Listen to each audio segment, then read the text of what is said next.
Fala galera, beleza? Tranquilo? Então, hoje eu vim falar com vocês aqui um pouquinho de filosofia, né? Mais precisamente sobre o nascimento da filosofia grega, né? Da filosofia ocidental, tá bom? E pra gente falar um pouquinho sobre filosofia ocidental, né? Primeiro é importante a gente entender o que é filosofia, né? O que significa filosofia?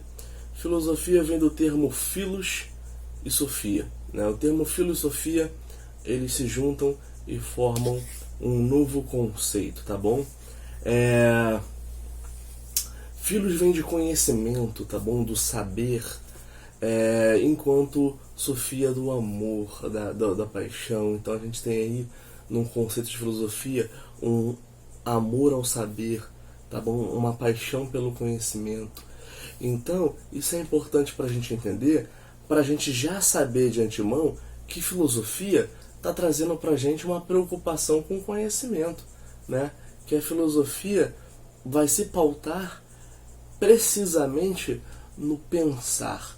Então, filosofar é isso, é buscar pensar, buscar indagar sempre. Sobretudo, a indagação ela é fundamental para o ato de filosofar, porque sabe aquele ditado? Não são as respostas que movem o mundo, mas sim as perguntas. Então, esse ditado é fundamental. Esse ditado ele é excelente, porque na verdade isso é um princípio filosófico, né? As perguntas elas são muito mais norteadoras do que as respostas. São as perguntas, são os questionamentos que fazem a gente buscar cada vez mais, não as respostas. As respostas têm um objetivo conclusivo, as perguntas não, elas buscam ir além, tá bom? E o ato de filosofar, galera, vem de você questionar o que é óbvio, o que está posto. Muitas vezes nós não nos preocupamos em questionar o que pra gente já está certo, já está naturalizado. Se já é isso, se eu sei que a parede aqui é branca, por que eu vou questionar que a parede é branca?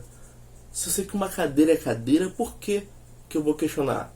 É claro que ela é uma cadeira. Então, para mim tanto faz. Eu não questiono o que é óbvio, que está posto. E aí que entra a filosofia. A filosofia ela vem com isso, com esse esforço, esse amor pelo conhecimento, né? Essa vontade de questionar o que é óbvio.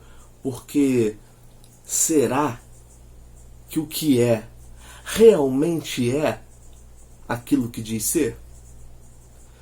Será que o que eu vejo, o que para mim parece ser uma parede branca, de fato é uma parede branca? Então, galera, questionar o óbvio, buscar a partir do que parece evidente pra gente, buscar novos questionamentos, é crucial, é o papel da filosofia. Alguns vão dizer que é coisa de maluco, né? Mas não é coisa de maluco, galera. A gente vai ver nessas próximas aulas que a filosofia foi o passo inicial para grandes mudanças de paradigmas na sociedade, tá bom? Para grandes mudanças de pensamento, justamente para fundamentar o pensamento científico racional que nós temos hoje privilegiado na nossa sociedade. A filosofia teve papel importante lá atrás, tá bom? Lá na Grécia Antiga. Então, pessoal, para ratificar um pouquinho do que a gente veio falando até aqui, né, sobre o nascimento da filosofia ocidental, como vocês podem ver, aqui tem um breve slidezinho para poder permitir uma visualização para vocês, né? Então aqui um pouquinho do contexto histórico que a gente já falou, né? Na Grécia Antiga, aí, surgimento aí por volta do século VI a.C., no que a gente chama de período clássico da história da Grécia, né? Que vai do século VI ao século IV. Só que os filósofos, os primeiros pensadores, surgem aqui por volta do século VI, tá bom? Esse período aí vai ser marcado pela narrativa mítica, né? Pela mitologia e pelo politeísmo, ou seja, a crença em vários deuses. Grande parte das narrativas míticas acompanham o politeísmo, né? Era muito comum as narrativas épicas na Grécia Antiga, e muitas dessas narrativas épicas eram baseadas aí na mitologia grega, tá bom? Isso é muito importante para a gente poder entender quem são os gregos, entender como que eles enxergam o mundo e, portanto, entender o atravessamento aí da filosofia nesse momento, tá bom? Outra característica aqui fundamental é o nascimento da democracia ateniense, né? Da polis Atenas, né? E olha o que eu estou falando para vocês. A polis, né, como eu falei anteriormente, a polis é a cidade-estado, ou seja, uma região com importância administrativa, política e econômica individual, né? Como a gente falou, a Grécia propriamente, ela não existe na Antiguidade Clássica, né? O país Grécia não existe, ele é uma coisa muito mais nova, muito mais recente, tá bom? O que existem são as polis gregas, as cidades-estados, ou seja, Atenas, Esparta, Creta, por aí vai, tá bom? Para a gente aqui agora, Atenas é fundamental porque a gente está estudando um contexto particular ali, o surgimento da filosofia, tá bom? E é na ágora da polis ateniense que vão surgir aí as grandes discussões, né, que vão ditar os rumos desse novo modelo político que é a democracia. Então, percebam como há nesse momento uma mudança de paradigmas na história da Grécia, né?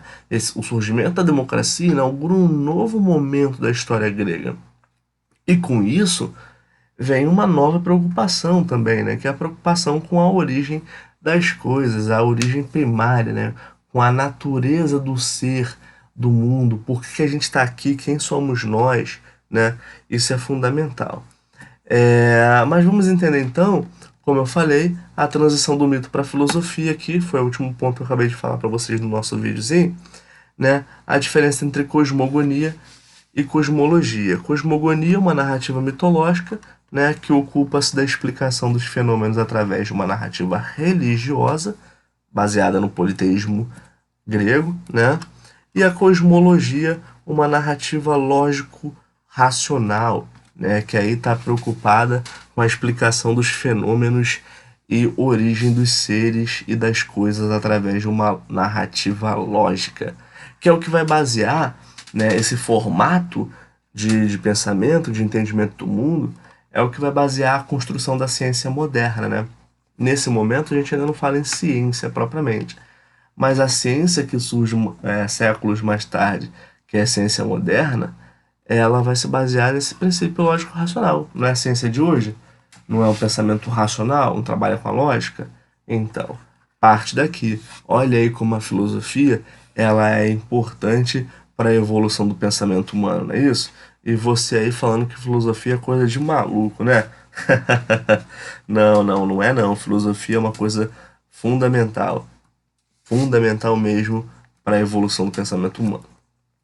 E aí os primeiros filósofos, como eu falei, né, que são chamados também de pensadores cosmologistas ou naturalistas também, né, mas são mais conhecidos como pré-socráticos, né? É importante entender que são filósofos cosmologistas porque eles estão preocupados com o estudo do cosmos, né? Ou seja, do universo. Cosmos significa universo. E o estudo desse universo representa entender a origem das coisas, entender qual a natureza das coisas.